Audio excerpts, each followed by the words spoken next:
पगली हम महादेव के सावन महीना अइलहि कृपा करथिन फेर से सोचल सपनवा तोर साकार हो जीता कर लेगे दर्शन बेड़ा पार हो जीता भोले बाबा से पगली प्यार हो जीता हाँ कर लेगे दर्शन बेड़ा पार हो जीता मोर महादेव से गे प्यार हो जीता।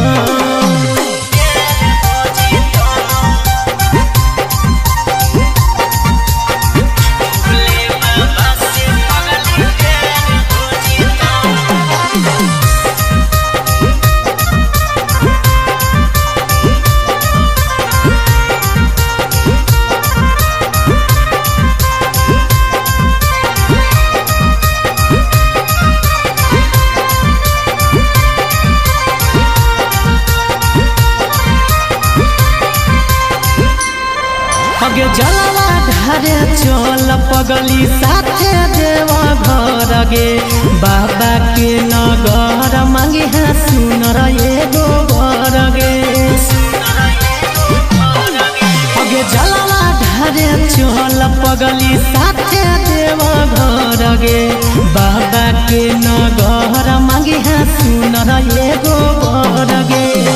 बोलबम के नारा से उधार हो जीता कर लेगे दर्शन बेड़ा पार हो जीता भोले बाबा से पगली प्यार हो जीता हाँ कर लेगे दर्शन बेड़ा पार हो जीता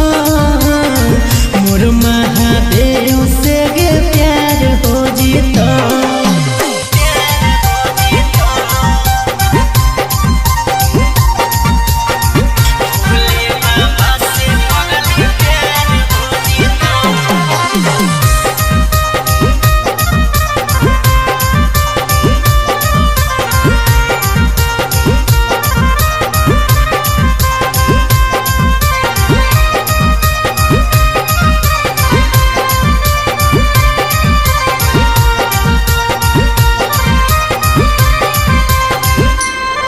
अगे बोल बम के नारा लेके उठैबो कांधे कवरिया गे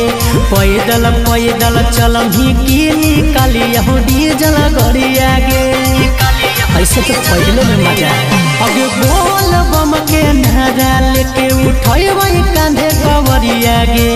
पैदल पैदल चलही की निकाली हो डीजल गरिया गे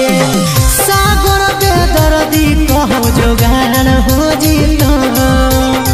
कर लेगे दर्शन बेड़ा पार हो जीता भोले बाबा से पगली प्यार हो जीता हाँ कर लेगे दर्शन बेड़ा पार हो जीता